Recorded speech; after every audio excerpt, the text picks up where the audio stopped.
اعوذ باللہ من الشیطان الرجیم بسم اللہ الرحمن الرحیم لا تحسبن الذین یفرحون بما اتوا ویحبون ان یحمدوا بما لم یفعلوا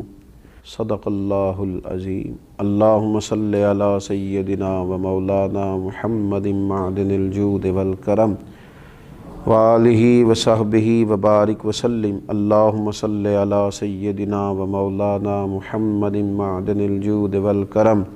وآلہ وصحبہ وبارک وسلم۔ الصلاۃ والسلام علیک یا سیدی یا رسول اللہ وعلی آلک واصحابک یا حبیب اللہ۔ حمد و صلاۃ کے بعد قرآن مجید فرقان حمید ہمیں کچھ ایسے روحانی امراض کے بارے میں شعور دیتا ہے کہ جو دلوں میں موجود ہوتے ہیں اور انسان کے دل کے اندر جو اس کی روحانی زندگی ہوتی ہے اس کے لیے بڑے نقصان کا باعث ہوتے ہیں، اور جب دل کے اندر وہ چیزیں پوری طرح جڑ پکڑنے لگتی ہیں تو انسان کے جو ظاہری معاملات ہوتے ہیں، اس کا جو لوگوں کے ساتھ میل ملاپ ہوتا ہے اور اس کے جو تعلقات ہوتے ہیں اس پر بھی اس کے وہ روحانی مسائل اثر انداز ہوتے ہیں۔ یہاں تک ہی نہیں، پھر اگر وہ مسائل اسی طرح برقرار رہیں تو وہ جو نیکی کے کام انسان کرتا ہے، اپنی زندگی میں خیر جمع کرتا ہے، اللہ تبارک و تعالیٰ کا بندہ ہو کر، نبی اکرم صلی اللہ تعالیٰ علیہ وسلم کا امتی ہو کر وہ دین کے رستے پہ چلتا ہے، تو اگر اس کی روحانیت میں بگاڑ ہو تو وہ چیزیں اس کو وہاں بھی تکلیف کا باعث بنتی ہیں اور اس کے نیک اعمال پر بھی اثر انداز ہوتی ہیں۔ انہی مسائل میں سے ایک بڑا مسئلہ جو بہت بڑی روحانی بیماری ہے اور بہت زیادہ تکلیف کا باعث ہے، وہ ہے حب جاہ کا مسئلہ، یعنی شہرت کی خواہش، عزت کی خواہش۔ لوگ میری تعریف کریں، میں لوگوں میں جانا پہچانا جاؤں، لوگ میرا ذکر کریں، جگہ جگہ لوگوں کو پتہ چلے کہ فلاں صاحب ہوتے ہیں۔ حالانکہ حضرت مولا علی شیر خدا کرم اللہ تعالی وجہہ الکریم ارشاد فرماتے ہیں، اسے مبارک ہو جسے تھوڑے لوگ جانتے ہیں، وہ شخص باعث مبارکباد ہے جس کی زیادہ شہرت نہیں ہے۔ وہ تو تنہائی میں بیٹھ کے آرام سے اپنے رب کریم کو یاد کر لے گا۔ تو ایک بڑی بیماری دل کی شہرت حاصل کرنے کی بیماری، اپنا آپ بتانے کی بیماری، اپنے آپ کو لوگوں کے سامنے بڑا ظاہر کرنے کی بیماری، یہ اتنا تکلیف دہ امر ہے کہ یہ اس نے پوری دنیا کے اندر ایک عجیب سی دوڑ لگا دی۔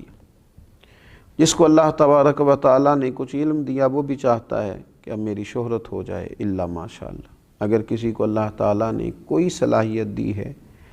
کسی شعبے میں مہارت دی ہے، تو اس کو اس مہارت کے ساتھ شہرت بھی چاہیے۔ اللہ نے پیسہ عطا کیا ہے اپنے فضل سے، تو بجائے اللہ تبارک و تعالیٰ کی مخلوق پر خرچ کرنے کے وہ اسے شہرت کا باعث بنانا چاہتا ہے، وہ آگے بڑھنا چاہتا ہے۔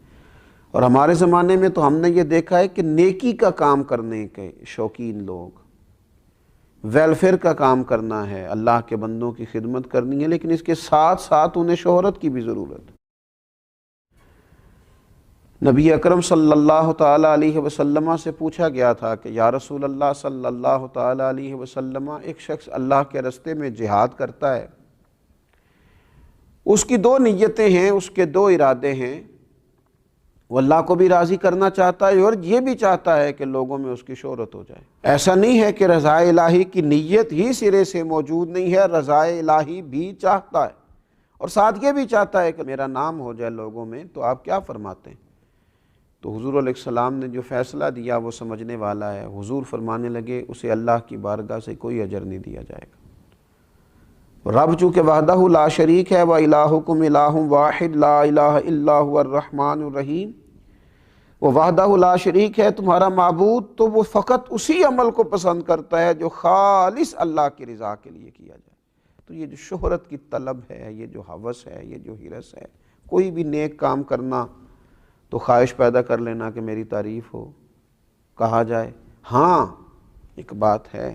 ایک شخص چاہتا نہیں ہے لیکن اللہ اس کی شہرت کر دیتا ہے، تو یہ مالک کا فضل ہے۔ اس کی طلب نہیں تھی، خواہش نہیں تھی، آپ دیکھیے انبیاء کرام علیہ السلام کو کتنی شہرت ملی دنیا میں،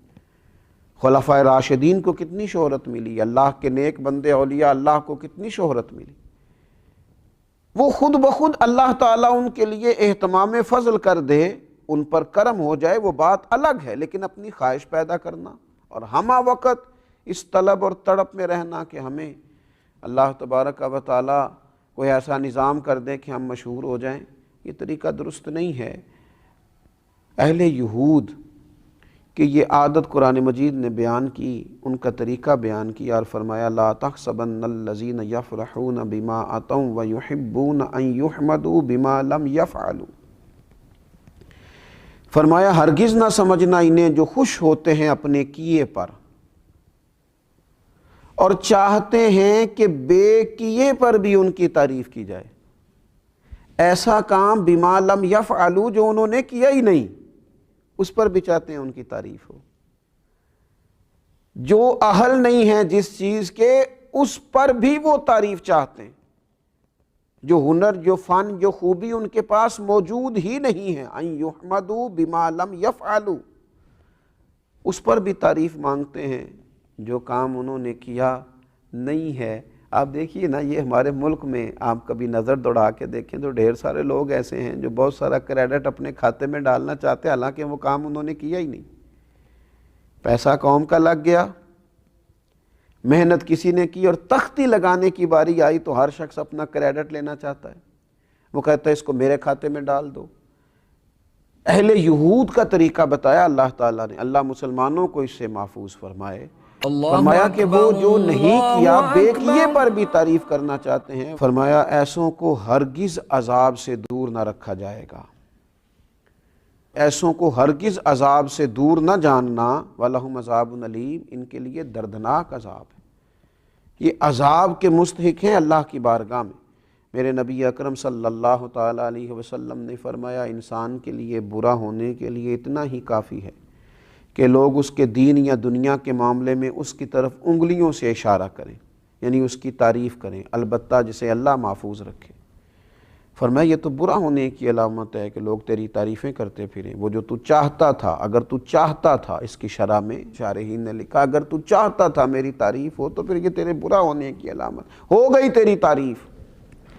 اور ایک حدیث پاک میں فرمایا کہ نبی پاک صلی اللہ تعالیٰ علیہ وسلم نے کہ کچھ لوگ اپنے اعمال لے کے قیامت کے دن اللہ کی بارگاہ میں حاضر ہوں گے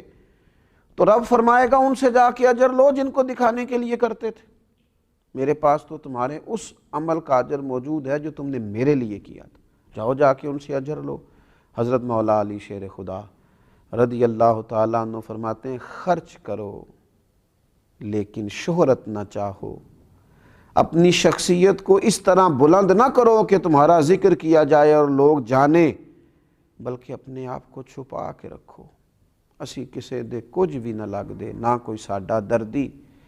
اپنے آپ کو چھپا کے رکھو، خاموشی اختیار کرو، اس طرح کہ تم محفوظ رہو گے، نیک لوگ تم سے خوش ہو جائیں گے اور بدکار تم سے ناخوش ہو جائیں گے۔ فرمایا یہ کام کرو، ان کو اپنی زندگی کے اندر طے کرو۔ ایک بزرگ گزرے ہیں حضرت ابو الحسن محمد بن اسلم توسی رحمۃ اللہ تعالی علیہ، حضرت ابو عبداللہ رحمۃ اللہ علیہ فرماتے ہیں کہ میں ان کے ساتھ 20 سال تک رہا ہوں، میں نے انہیں صرف فرائض اور واجبات ہی ادا کرتے دیکھا ہے، وہ فرض نماز پڑھتے، واجبات ادا کرتے اور وہ اپنے حجرے میں چلے جاتے۔ 20 سال کے بعد سمجھ آئی کہ یہ وہ شخص ہے جو گھنٹوں اپنے رب کی عبادت کرتا ہے، یہ وہ شخص ہے جو گھنٹوں بیٹھ کر تلاوت قرآن کرتا ہے، حضور علیہ السلام پر درود و سلام عرض کرتا ہے، لیکن 20 سالوں میں نے انہیں جتنی بھی عبادت کرتے دیکھا چھپ کے کرتے دیکھا۔ پوچھنے والے نے پوچھا تو فرمانے لگے جس کے لیے کرتا ہوں وہ دیکھتا ہے، جس کی رضا کے لیے کرتا ہوں وہ آشنا ہے، اور میرے عمل سے بھی آشنا ہے اور میرے دل کی کیفیت سے بھی آشنا ہے۔ یہ جو شہرت کی خواہش ہے، آپ یقین کریں جب آدمی مشہور ہو جاتا ہے تو وہ تو بہت سارے ایسے کام بھی نہیں کر پاتا جو اسے کرنے چاہیے، بہت سارے ایسے رشتے جہاں اس کا وقت دینا بڑا ضروری ہوتا ہے وہ دے نہیں پاتا۔ وہ تو چاہتا ہے کہ میں کبھی تنہائی میں بیٹھ کے رو لوں، پر وہ تو رو بھی نہیں پاتا۔ وہ چاہتا ہے کہ کبھی مجھے کوئی موقع ملے جہاں میں کوئی خیر کا کام کر لوں، کر نہیں پاتا۔ شہرت کی بلندیاں اور یہ عروج، یہ بہت سارے ایسے معاملات کرتا ہے جس سے انسان روحانی طور پر جو بہت مضبوط ہو سکتا ہے ہو نہیں پاتا۔ اٹھ بلیا چل اوتھے وسیے جتھے وس دینی سارے انے۔ اٹھ بلیا چل اوتھے وسیے جتھے وس دینی سارے انے۔ نہ کوئی ساڈی ذات پچھانے، نہ کوئی سانو منے۔ اللہ تبارک و تعالی شہرت کی بری خواہش سے محفوظ رکھے۔ وما علینا الا البلاغ۔